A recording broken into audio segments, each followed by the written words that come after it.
이 앞에 상영한 라디오스타도 잘 보셔도 되고요. 오늘의 세 분 모시겠습니다. 나오시죠. 네.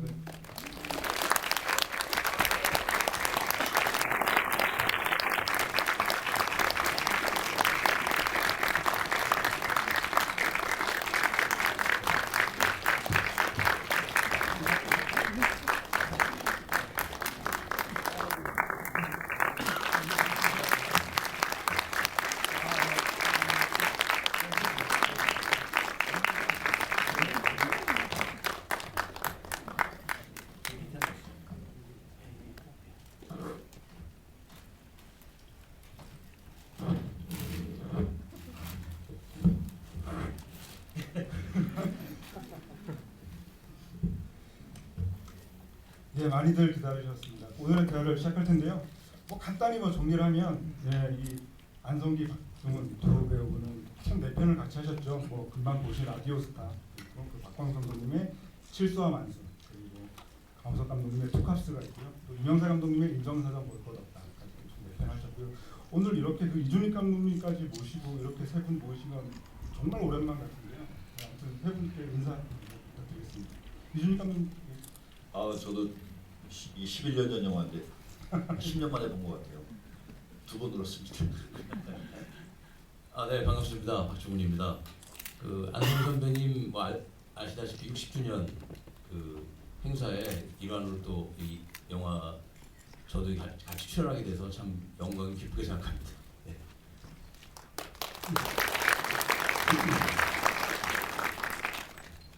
네, 여러분 함께 이렇게 해주셔서 감사드립니다.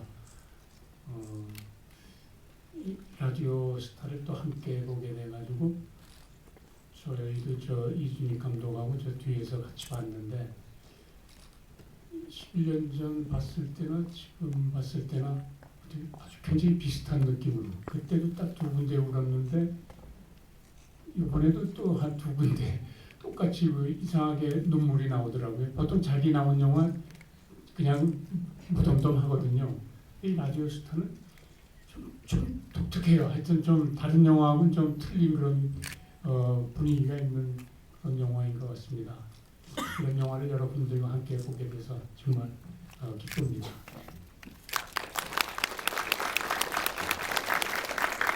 네, 이미 세두의 감독님과 저 안성기 배우분께서 한 두 번 정도 눈물을 좀 보셨다고 해가지고 어떤 장면인지 좀 너무 궁금하거든요.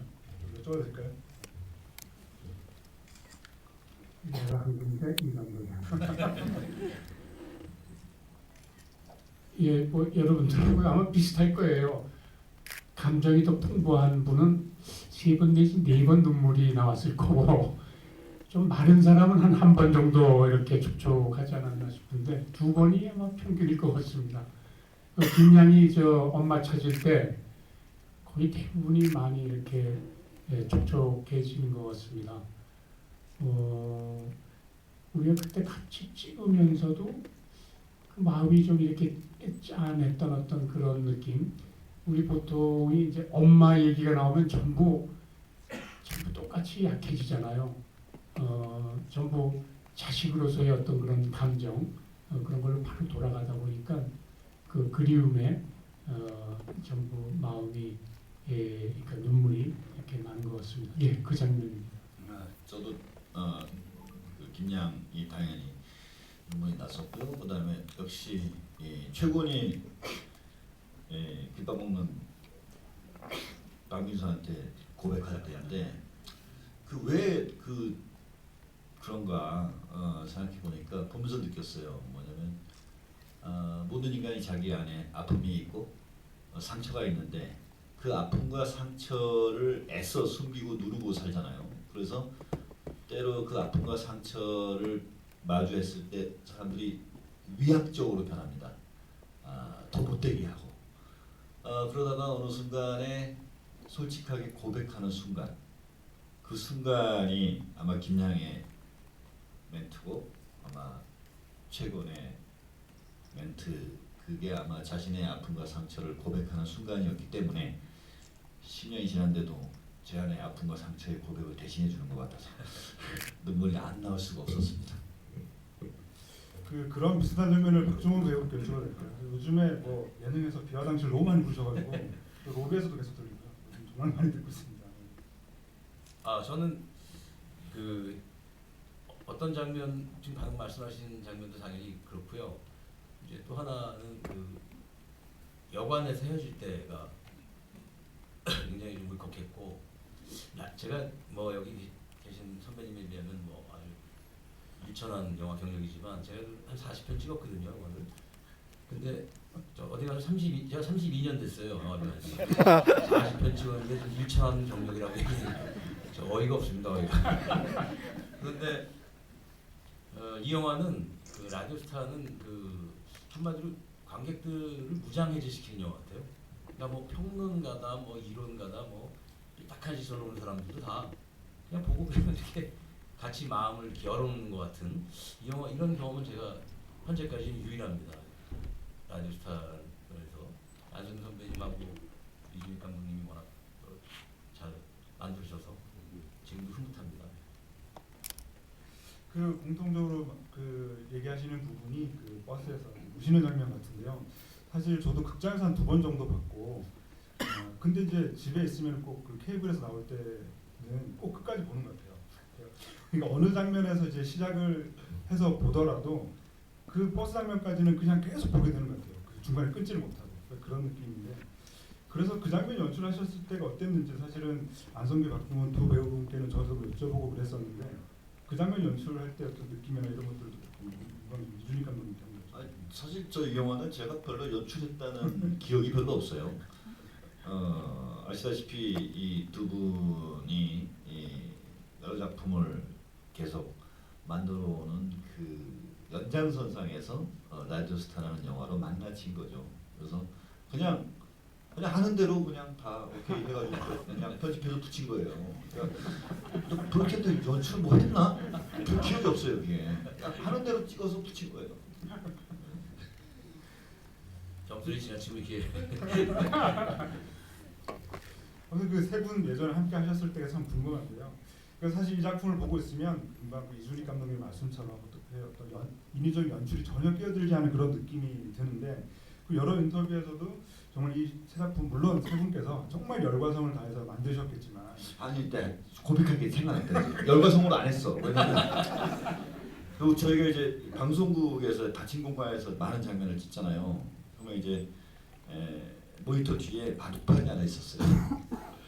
그래서 우리 안성기 선배님하고 이제 박중훈 씨 바둑을 못 두니까 옆에서 이제 있고 저 지국장했던 정규수 선배님하고 그 정석영 엔지니어 했던 부장하고 저하고 안성기 선배님하고 넷이 바둑 급수가 비슷해요. 그래서 박중훈 씨 찍고 있으면 우리끼리 박수 두고 있습니다. 탁 하면 조 감독이 끼어와요. 아 이번에 저 박민수 나가요. 형 나가야 될 때 나가서 하나 찍고 빨빨. 성경이 와가지고 아까 나 어디다 뒀어? 기억나죠? 이렇게 성의 없이 찍었는데. 그저 여관이요.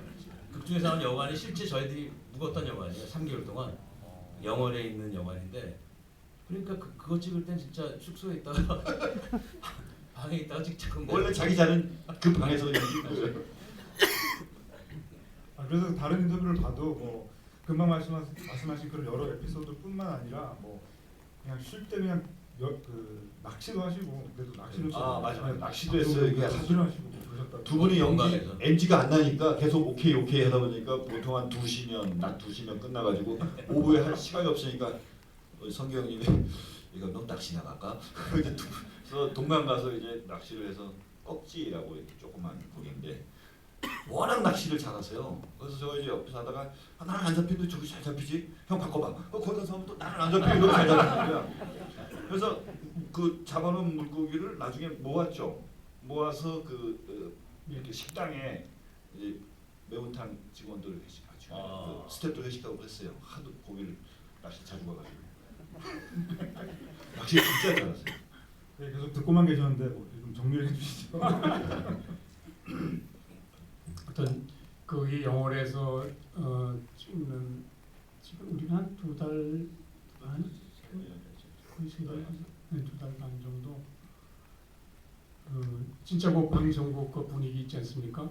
영월에 가장 이렇게 조용하고 좋은 공원 같은 곳에 그곳에 위치하고 있어요.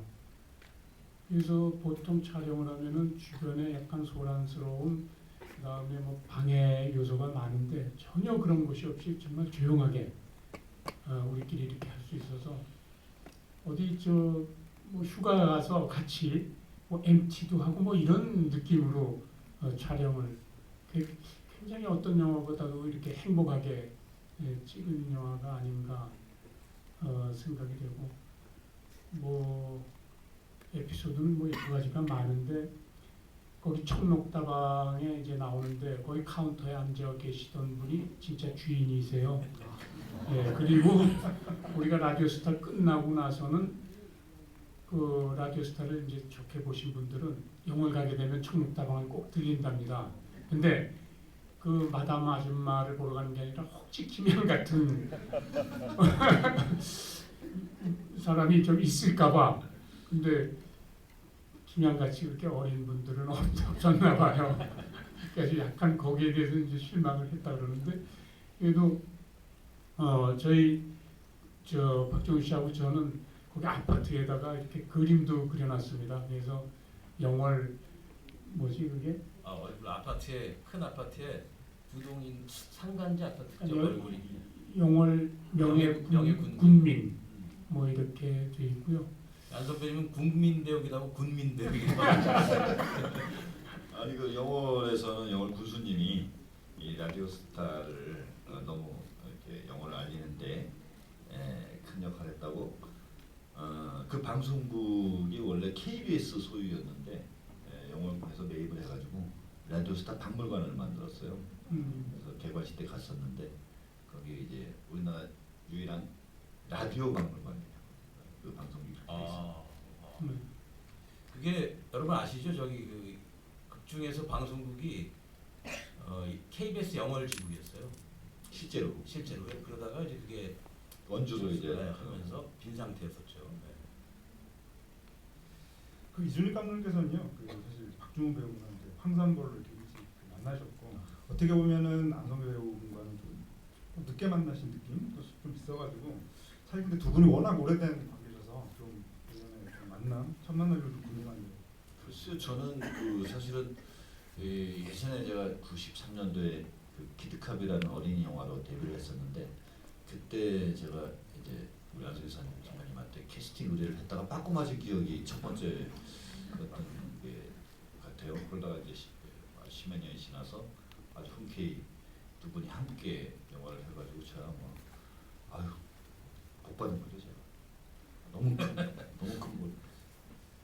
하긴 그 예전에 거의 모든 국내 한국의 그 영화계 시나리오 배우들이 다 했었으니까. 근데 그 우리 안성기 선배님이 정말 영화계 큰 형님이시고 어르신이라는 것이 일상에서 얼마나 잘 드러나냐면 본인이 안 하시는 작품이라도 거절할 때 꼭 만나서 아주 소상하게 볼품없는 시나리오다 하더라도 아니면 잘 모르는 신인 감독이라 하더라도 가서 아주 성의 있게 거절해 주셔서 평생 잊을 수 없습니다. 이제 하나 에피소드를 말씀드리면요. 그 영화가 한 이 정도쯤 인기 있는 배우시면요. 1년에 한 100편 정도 들어와요. 시나리오가.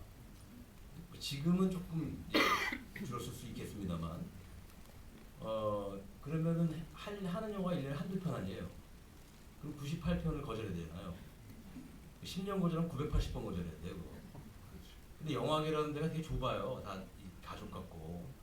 그래도 이제 감독님은 그때 좀 말씀하셔서 처음 들었지만 의뢰를 하고 거절을 잘 당했다고 하는데 가끔 이제 그 예전에는 80년대만 하더라도 영화계 그 제작하시는 분들이 조금 미안한 소리지만 좀 비상식적으로 좀 부담을 주는 분들이 계시거든요. 제가 85년도에 합동영화사라고 지금 종로 3가에 그 서울극장자리인데 그때 영화사였거든요. 올라가는데 오전쯤에 한 11시 그쯤에 장부장이라고 있잖아요. 그래서 영화 하자. 거기 쉬는 장소가 있어요. 1층에. 그래서 죄송합니다 하다가 전 이게 다 마치고 오후 한 4, 5시쯤 왔는데 그대로 있더라고요. 근데 똑같이 하자 죄송합니다를 한 5시간 하신 거예요. 상처 없는 거절은 없지만 그 충무로에서 가장 상처를 적게 주고 영화를 안 하시는 그런 배우로 정평에 나계시죠. 사실 저는 그 키드캅의 일하는 오늘 또 처음 듣는 얘기기도 하고요. 뭐 이것도 말씀. 아니 라디오 스타로 돌아가고 싶어가지고 다시 11년 전 영화인데 조금 아까도 우리가 여기서 기다리면서 얘기가 야, 우리가 또 젊으신 거 같냐 이거 아니 진짜 그러세요? 그죠? 저 라디오 스타 때 주름 때문에 확 사가가지고 그때 뭔가 얼굴이 하는데 야 저 때보다 어떻게 지금 더 나아진 것 같은 기분이. 주름이 없다니까 지금 저 때보다. 아 웃으면 하나 또. 아니 진짜 안성기 선배님은 나이가 없는 배우예요 진짜. 외국에서 나이 없는 배우는 저는 성룡으로 보거든요. 성룡은 나이가 별로 가늠이 안 되거든요 항상.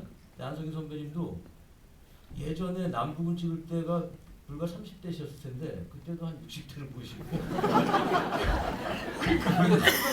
좀 죄송한 말씀입니다만 늙어 계세요 이렇게. 근데 진짜 물리적으로 이제 늙는다는 뭐 표현을 써도 될 만한 연배에서는 또 그냥 그대로 멈춰 계신 것 같아요. 참 신기한 것 같아요. 저도 아까 영상 보면서 놀란 게 그 한여에서 이렇게 몰래 이렇게 찍어 먹는 그 표정이랑 이 느낌이 있거든요. 근데 너무 똑같아가지고. 그렇게 아니, 박종훈 씨도 지금 11년 전이랑 지금 얼굴이랑 똑같잖아요. 저까지야 뭐. 아니 실제 나이 얘기할 때 아 그럼요. 50이 넘었어요 지금. 근데 이래요. 야, 반칙이야 반칙. 아니 난 50 넘은 걸 가지고 뭘 그래. 지금 60주년 데뷔 60주년 이번에 행사하는데 이거 괴롭더라고요. 너무 사실은 그 얘기도 했거든요 인터뷰할 때. 일반적으로 영화에 큰 관심이 없고 그냥 대충 이렇게 자기 생활이 바쁘잖아요. 그러면은 느낌에 저 한 50대 중반으로 생각하고 있거든요. 자기만 나이 들어가지 남은 나이 든다고 생각 안 해요. 근데 데뷔 60주년 기념해가지고 이번에 굉장히 많이 알려졌어요. 그래서 전부들 뭐야 이 사람 뭐 이렇게 된 것 같아요. 전생부터 배우를 했나? 그래서 이런 특별전이 내가 이거 얻은 것보단 잃은 것이 훨씬 많은 이런 행사다. 뭐 이런 농담도 하고 그랬습니다. 근데 이제 안 선배님 저 이런 것 같아요. 안 선배님 지금 운동 저랑 자주 하는데요. 저보다 더 드세요. 그리고 같이 뛰면서 그 상상이 되세요? 그 양재천을 한 시간을 뛰면서 얘기해요. 둘이 물론 뭐 저는 뭐 물리적으로 나이가 더 어리니까 굉장히 체력이 좋으신데 저는 그 배우는 마찬가지고 일반 사람도 마찬가지라고 보는데 배우와 일반 사람 약간 이상하지만 나이 들어 보이는 건 괜찮은 것 같아요. 뭐 근데 젊어 보이지 않는 건 좀 문제 같아요. 무슨 얘기냐면 나이가 그렇게 가늠이 되더라도 왜 에너지가 있고 왜 자기 관리한 듯한 느낌이 있잖아요. 왜 안 선배님은 워낙 제가 평소 때 생활을 잘 아니까 자기 절제가 굉장히 강하신 분이기 때문에 노력하고 근데 그렇기 때문에 지금 이런 느낌을 주지 않나 하는 생각이 들어요. 운동 굉장히 열심히 하시고. 아까 그 영상에서도 그 깊고 푸른 밤이었나요? 그 해변에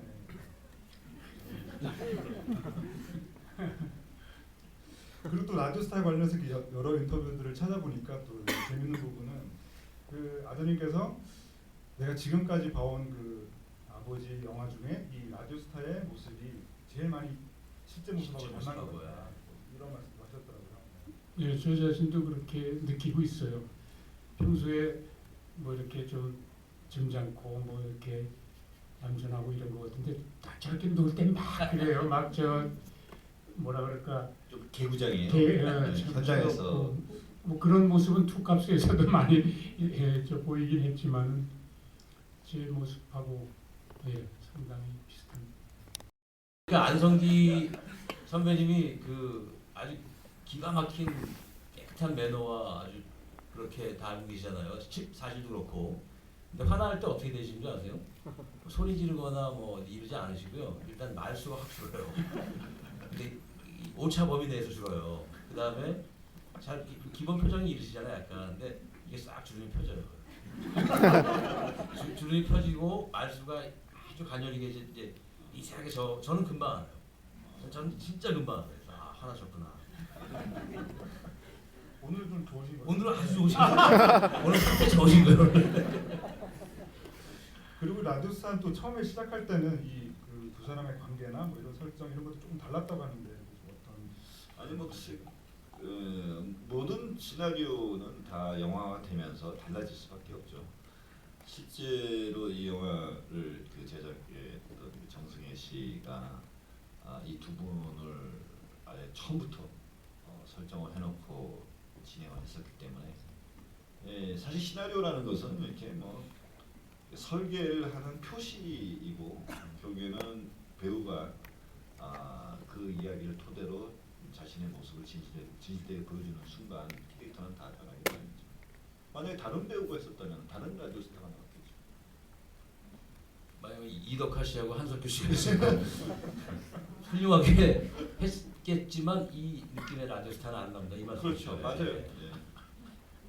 그러니까 사실 두 분이서 함께한 그 앞서 그 세 작품이 있지만 되게 좀 다 조금씩 다른 것 같아요. 그러니까 뭐 실수와 만수나 이제 투캅스는 이제 같은 일을 하는 이제 선후배 같은 느낌이 있다면 인정사정 볼것없어에서는 사실상 마지막에 만나는 그 경찰과 악당의 관계였고 또 라디오스타 같은 경우는 그 직장 선후배라기보다는 뭐랄까 한 사람은 톱스타, 한 사람 또 그 뒤를 봐주는 매니저. 그러니까 사실 이 네 편이 뭐 함께 출연하셨다는 것 이상으로 되게 묘하게 좀 다른 지점들이 있어가지고 거기서 보이는 그 두 분 연기 어떤 디테일이랄까 이런 것들 되게 재밌는 것 같아요. 제가 또 특별히 기억나는 장면은 그런 거죠. 뭐 내 인생 누구 때문에 조졌냐 뭐 이런 대사부터 해서 또 뭐 제가 그런 걸로 믿고 싶습니다. 뭐 이런 그 경찰서 실장면 이런 것들이 뭐랄까 다른 영화에서 봤던 두 분 어떤 호흡과 주고받는 것들하고는 또 많이 또 다른 느낌이 있어가지고 되게 좀 라디오스타는 볼 때마다 좀 이런 그 주고받는 재미가 좀 있는 그런 작품 같아요.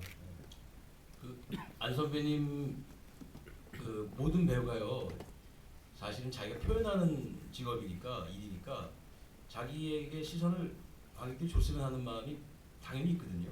그건 뭐 이게 그것이 이제 지나쳐서 과욕이 되느냐 아니면 조화롭게 되느냐의 차이인데 안성기 선배님은 굉장히 조화를 중시하세요.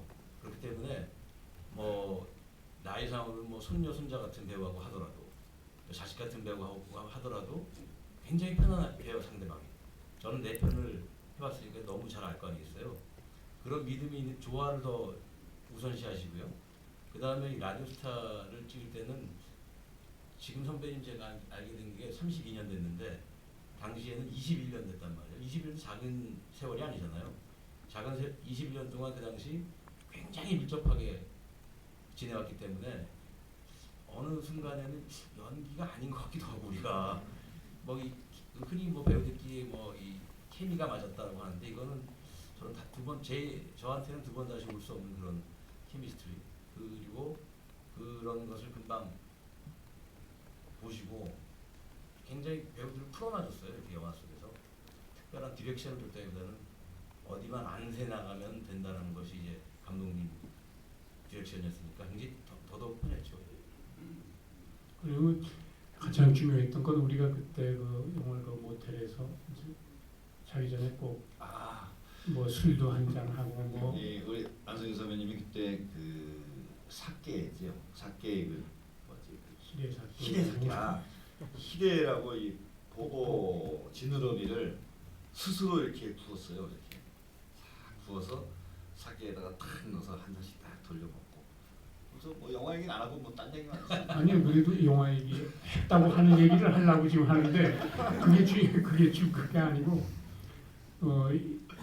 이 영화를 해나가는 데 있어서 이제 이 감독이 가장 신경을 많이 쓰고 그 바람에 우리가 많이 또 서로가 돋보이게 된 게 예를 들어서 박민수가 뭐 요거는 한다면은 그 다음에는 최고니 그럼 여기는 죽어주고 그러니까 서로 올라갔다 내려갔다 이 조화가 굉장히 자연스럽게 그래서 또 보는 사람도 좀 더 집중하고 감정적으로 좀 깊이 들어갈 수 있게 만들어진 큰 요소인 것 같아요. 그래서 나는 그 부분이 이 감독이 놀았는데 그건 잘한 것 같아요. 그건 내가 한 게 아니라니까. 이 설정이 20년 동안 같이 가수와 매니저로 영화 속에 둘의 관계의 설정이 있고 또 현실에서는 아까 우리 중호 씨 말한 대로 이미 21년 동안 아주 가깝게 지낸 그 두 케미가 너무나 맛있게 나왔어요 영화가. 보통 우리는 영화를 기대할 때 멋있는 영화를 기대하잖아요. 하지만 이 영화는 멋은 없죠 사실은. 근데 너무 맛있는 영화예요. 그래서 연기하시는 두 분의 보면은 실제 뭐 대사 같은 경우는 물론 현장에서 애드립으로 나온 것도 있지만 거의 대부분은 이제 대본에 있는 거죠. 하지만 그 대사와 대사 사이에 아니면 대사 끝에 편집되기 바로 직전의 표정이라든가 그간의 시선이라든가 그런 것들은 배우가 다 만들어내는 거거든요. 그 자체가 창작이고. 근데 그게 또 다른 영화에서는 제가 지금 저도 여러 영화 찍어봤지만 이런 경험을 해본 적이 없어요. 두 분만이 가능한 거예요. 그리고 오늘 그러니까 보면은 이제 완전히 본 게 한 20번 정도 저는 본 것 같은데 20번 봐도 그 얘기는 어떻게 흘러가는가는 뭐 너무나 잘 알죠. 뭐 이렇게 해가지고 영화에 가서 뭐 이렇게 털떡하다가 나중에 이제 다시 만난다 이건데 장면으로 치면은 그 다음 장면이 생각이 안 나요. 그 다음이 뭐지? 아까 저 중간에서 보다가 결국 김밥까지 간다는 얘기가 뭐지 하다 거기까지 가게 되는 거예요. 그리고 그런 감정, 그 순수한 감정, 이 카타르시스 때는 그런 거를 또 주는 그러한 부분이 있으니까 암영호사 출도요 하는 것까지 가고 싶은 거예요 지금. 그 춘향전 그 클라이맥스를 이렇게 보고 싶은 어떤 그런 것도 있고. 하여튼 수많은 영화를 했는데 정말 다른 영화예요. 조그만 영화인데 이 와서 이렇게 닿는 느낌은 제일 크다고도 할 수 있는 그런 영화 같습니다. 이것도 비슷한 얘기일지 모르는데요. 예전에 이제 개봉 당시에 제가 이제 글을 썼을 때도 보면 그 리뷰 형식이 있어요. 기자들이 글을 쓸 때 그러니까 뭐 민수하고 괄호 열고 안성기 최곤 괄호 열고 박중훈 최곤이 뭐 민수가 이렇게 쓰게 되는데 그걸 쓸 때는 그냥 안성기가 박중훈 그냥 이렇게 계속 쓰고 있더라고요. 그러니까 저는 이제 그 영화에서 민수나 최곤을 본 것이지만 그냥 저는 그냥 그게 이제 안성기와 이제 박중훈의 그냥 실제 모습을 보는 것 같은. 그래서 저는 그때 그랬을 때 너무나 그냥 평소와 다르게 이렇게 썼지 않았나 하는 그런 생각이 듭니다. 오늘 시간 꽤 지났는데요. 객석 질문을 조금 받으면서 이후 이야기로 이어가겠습니다. 손 들어주시면은 마이크 할게요. 여기 세 번째 줄.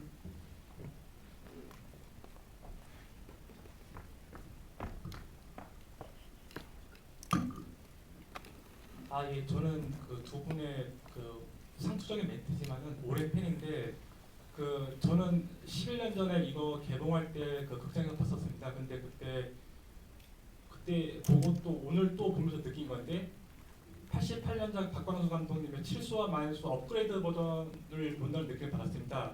그러니까 제가 딱 세 가지를 느낀 점이 있었는데요. 일단 88년작 칠수와 만수에서는 그 안성기 선생님 맡은 배역이 강만수인데 여기서는 민수로 나오거든요. 그리고 그 배경이 처음에 나올 때 88년도입니다. 근데 칠수와 만수도 88년작이죠.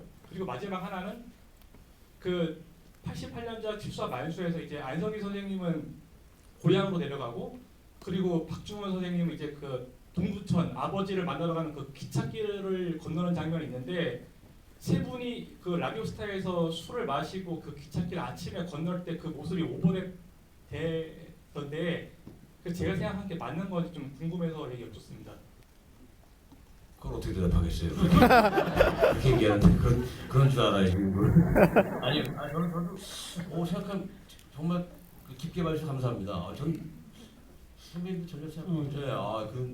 그런 게 있었네요. 그리고 좀 부탁이 하나 있는데요. 네. 제가 그 두 분의 작품을 이렇게 비디오 테이프로 수집을 하고 있는데 이게 끝나고 나면은 두 분의 그 같이 사진을 찍을 수 있는지 비디오 테이프 아까 여기 하기 전에 안성기 선생님 사인을 받았었는데요. 그 지금 또 갖고 있는 테이프가 87년작 이규영 감독님의 미미와 철수의 척추 스케치 테이프 제작을 갖고 있는데 온전히 비디오 테이프에 두 분의 사인이 들어가야지 이제 마이크 한 잡을 쓰면 어떠실 뻔했어요. 알겠습니다. 좀 이따가 진행할 하신 분하고 말씀 나누기로 하고요. 고맙습니다. 예. 관심 감사합니다. 예, 또 이어서 저기 두 번째 줄.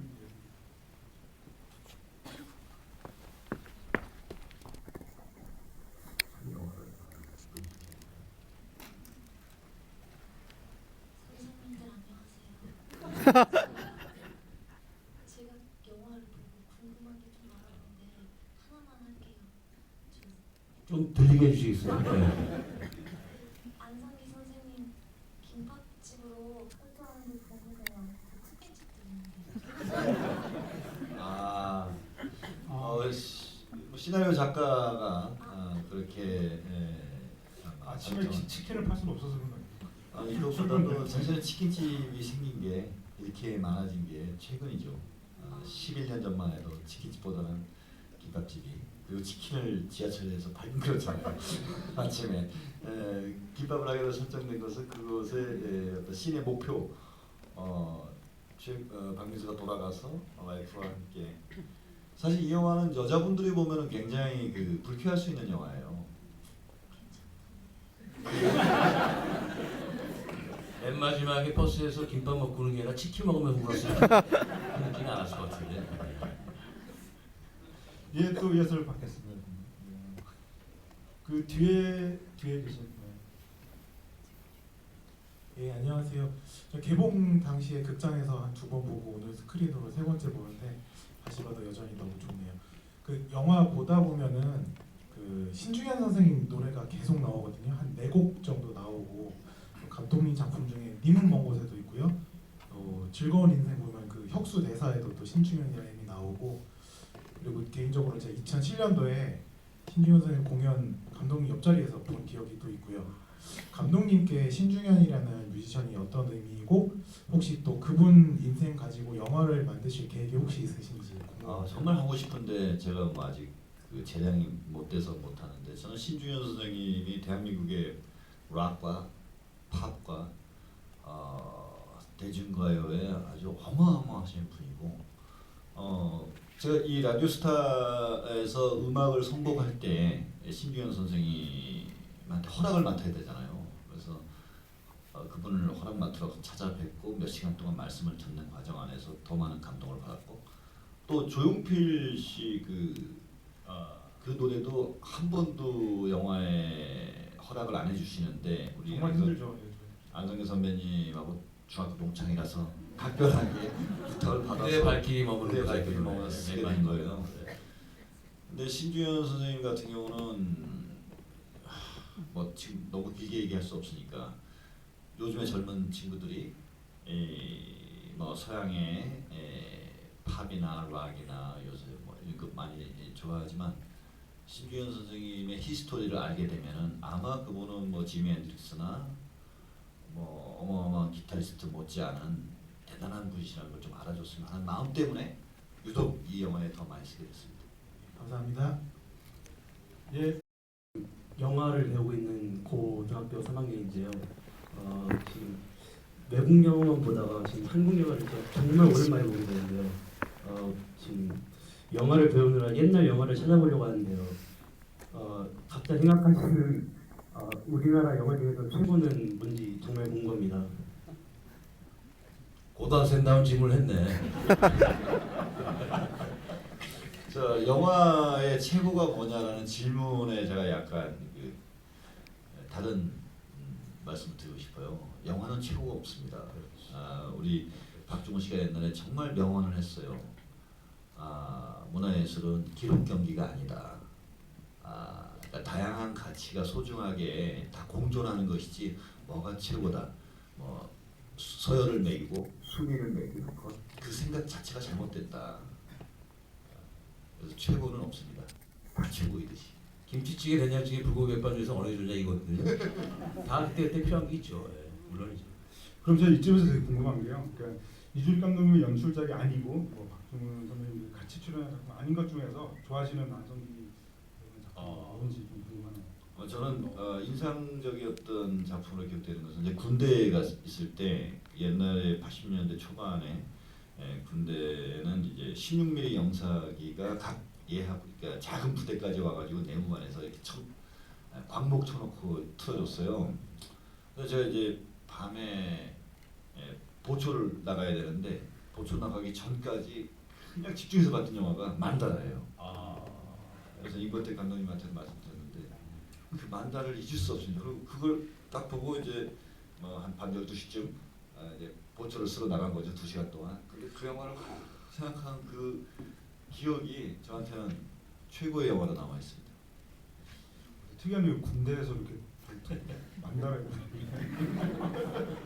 저는 뭐 너무 많죠. 너무 많은데 고래사냥, 깊고 푸른 밤, 적도의 꽃, 남부군, 하얀 전쟁. 그다음에 저랑 같이 한 영화는 제각이 있으니까. 그 다음에 너무 많아서요. 근데 저 같은 경우에는 제가 이제 66년생이니까 약간 나이 말씀드린 52인데 우리 나이로 제가 고등학교 다닐 때 안성기 선배님이 뭐 지금도 가장 훌륭한 배우시지만 그때도 아주 대중들에게 아주 많은 사랑을 받던 배우거든요. 그래서 적도의 꽃을 보면서 굉장히 놀랐고요. 아, 우리나라에서도 남자 배우가 캐릭터의 매력으로 관객들에게 사랑받는 배우가 있구나 이런 생각했다가 한번 여기저기서 말씀 많이 드렸습니다만 이제 모르실까봐 제가 영화 배우 되기 직전인데요. 명동을 걸어가는데 영화 배우 안성기가 오는 거예요. 지금 이제 부인 사모님이신 그분하고 데이트하시 시절에 제가 보다 깜짝 놀라서 확 지나갔는데 내가 굉장히 큰 팬이었거든요. 다시 와 뛰어와서 다시 우연히 간 척. 이거 있잖아. 이걸로 한 2km를 계속 본 적이 있어요. 그러다가 영화가 배우가 돼서 이제 인사를 드리고 영화를 같이 찍는데 저는 74만수 때죠. 촬영은 87년부터 시작했는데 매일매일 꿈꾸는 것 같았으니까요. 진짜 이렇게 볼도 꼬시고 보고 막 그랬어요.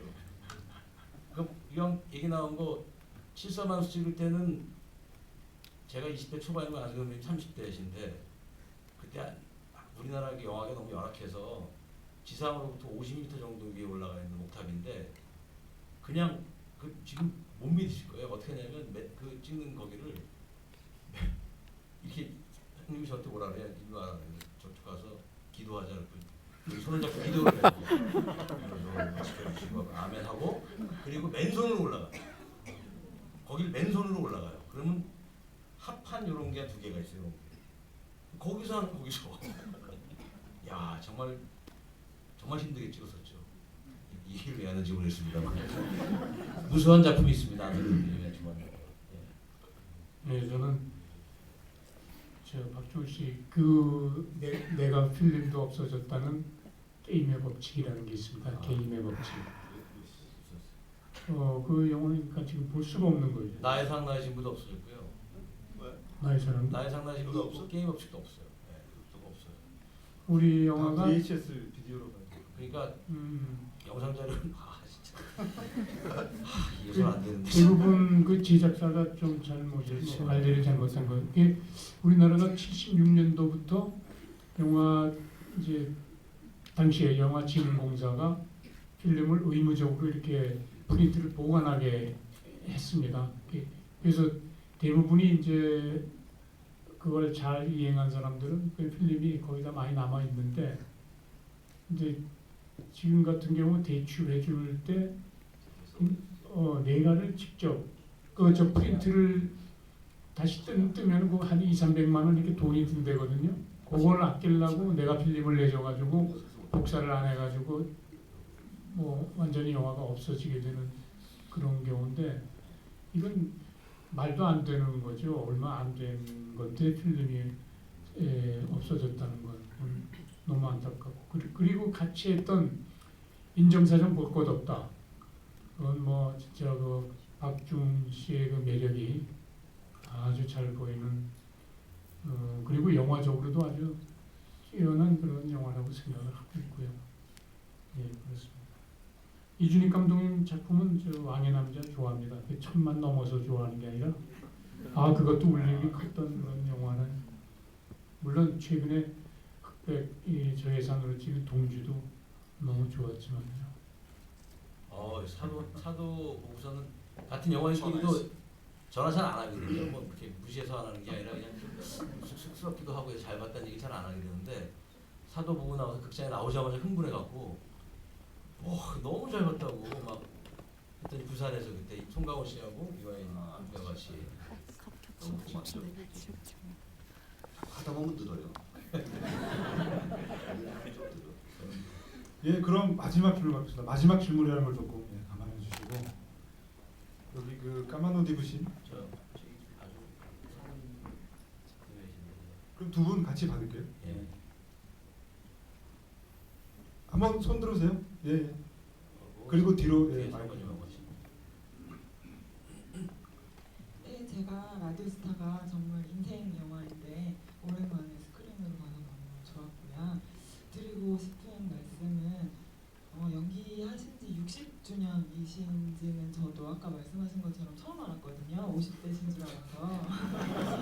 근데 연기하신 기간에 한 절반 정도만 살아온 입장에서는 한 가지 직업을 60년을 지속하신다는 게 어떤 건지 상상이 안 될 정도거든요. 그래서 앞으로 배우로서 더 나은 목표가 있으신지 어떤 마음가짐으로 앞으로를 바라보고 계신지 궁금합니다.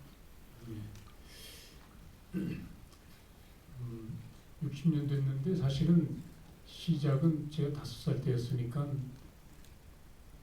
뭐 제 의지가 전혀 제 의지랑 상관이 없이 이렇게 시작이 된 것이죠. 그리고 그 당시에 전쟁 후니까 굉장히 모든 상황이 열악했고 배우가 없어서 그 항원열차라는 영화를 연출한 김기영 감독님이 친구인 저희 아버지에게 아들 데려다가 그냥 좀 시키자 했는데 곧잘 따라 하니까 첫 영화 나오고 나니까 그 다음에 어젠가 여기 했을 텐데 모정이라는 두 번째 영화 거긴 역할이 좀 큰데 거기 나왔던 경험이 있으니까 걔를 데려다가 쓰자 뭐 이래가지고 그냥 계속 하게 된 게 아역 생활 한 10년 남짓 한 12, 13년 이렇게 했습니다. 고등학교 때까지 하면 조금 더 된 거고요. 고등학교 때도 한 2편 정도를 더 했습니다. 그리고 이제 대학 군대 이렇게 갔다 와가지고 그 다음에 이제 제 의지대로 영화를 이제 선택을 해서 이렇게 하게 된 거죠. 근데 거의 뭐 운명적으로 영화와 이렇게 같이 생활하게 된 것 같습니다. 어렸을 때는 나도 모르게 그다음에 커서는 내가 선택해서 그렇게 좋아하고 영화를 좋아하고 그 현장이 행복하다 보니까 어느덧 그냥 60년이 이렇게 흘러간 것 같고요. 그다음에 영화가 모르겠어요. 다른 작업, 다른 직업 하는 분들은 어떤지 몰라도 영화라는 것은 참 힘도 들지만은 뭐랄까 참 재미가 있다라는 그런 말씀을 드리고 싶은데 서로 이렇게 호흡만 잘 맞으면은 진짜 그 같이 있는 게 이렇게 행복하고 이렇습니다. 그래서 이번이 조금 안 좋으면 다음번에 다음 현장은 또 즐겁고 행복할 거야. 그리고 의미가 있을 거야. 뭐 이런 기대감에 아까도 여기 나왔지만은 나의 최고의 작품은 다음 작품이다. 늘 그런 기대를 갖고 하다 보니까 여기까지 이렇게 온 것 같습니다. 그리고 목표는 먼저 그 개막 때도 말씀드렸는데 오래 하는 게 목표입니다. 아주 오랫동안 근데 그 오랫동안이 나는 할 수 있어 나만 막 이런 것이 아니라 서로가 인정하는 저쪽에서도 같이 했으면 하는 그런 마음이 잘 이렇게 이루어지는 그런 상태에서 그러니까 배우로서의 어떤 매력을 오랫동안 이렇게 갖고 할 수 있는 그런 것이 이제 저의 목표입니다. 예, 아까 그 이어서 질문해 주시. 네네. 예. 저는 질문은 아니고요.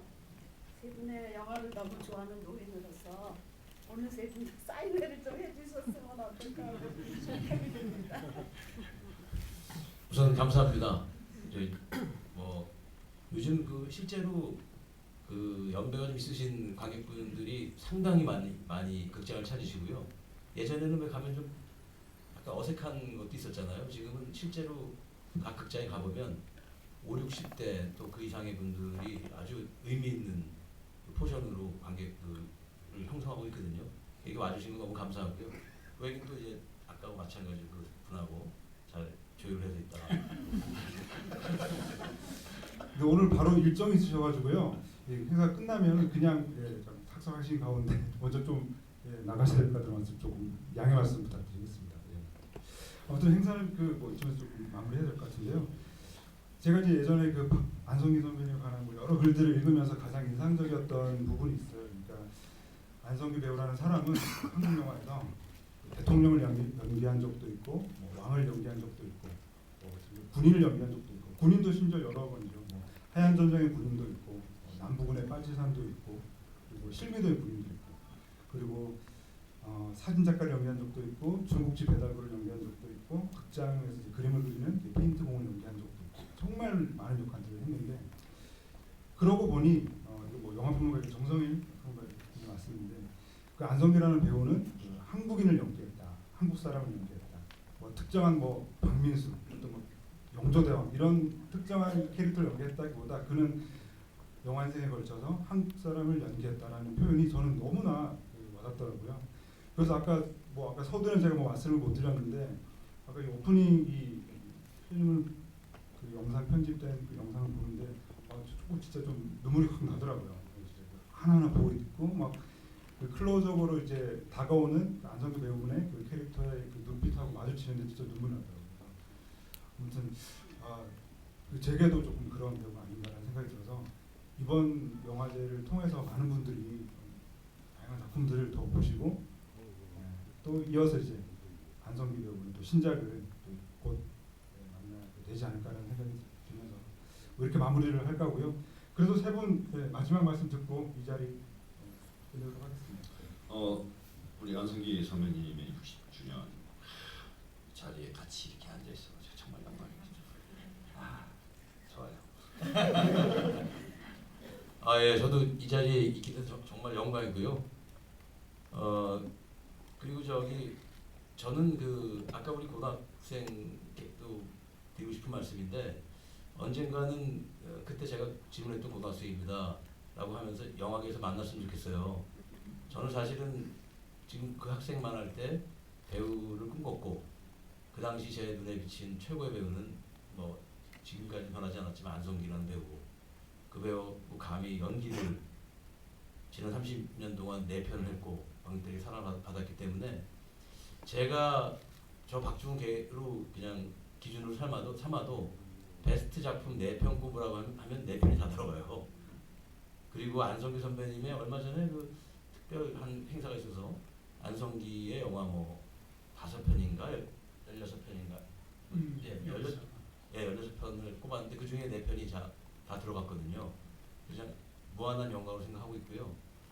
또 참 이거는 전 세계적으로 60년 된 배우는 많이 있을 것 같아요. 물리적인 시간으로. 근데 60년 동안 쉬지 않고 지금도 현역으로 활동하고 있는 배우가 아무리 생각해도 없어요. 이거는 우리 뭐 전혀 과장이 아니고 우리 한국의 큰 보물이죠. 사실 어디서 자랑할 수 있는 그런 현장에 또 아주 감사하고 저도 영광이었습니다. 고맙습니다.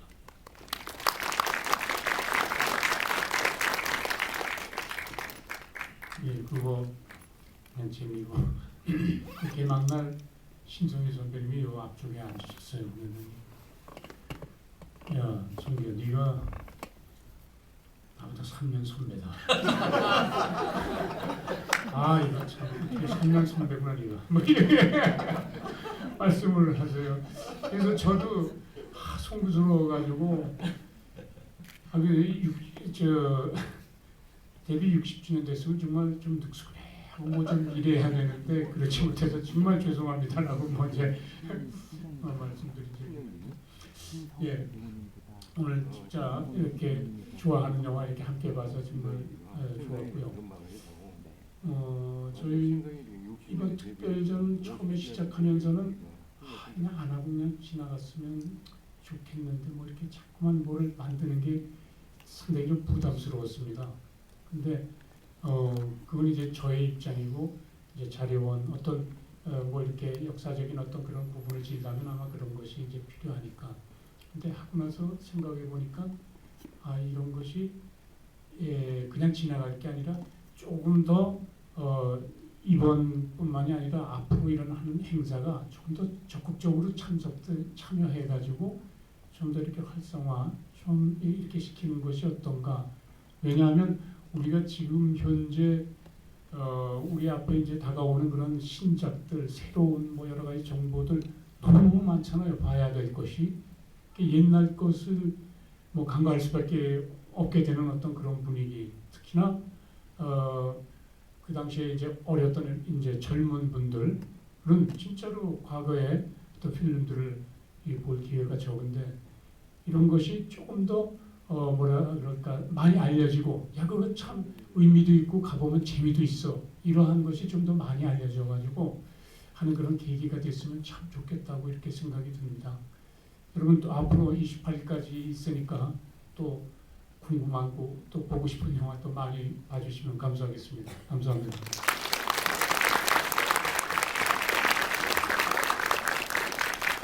예, 제가 아까 살짝 말씀드렸던 것처럼 약간 시간이 조금 예정된 시간을 넘기도 해서 오늘 나가실 곳이 마무리해야 될 것 같고요. 아무튼 오늘 함께 해주신 세 분께 큰 박수 드리면서 감사합니다.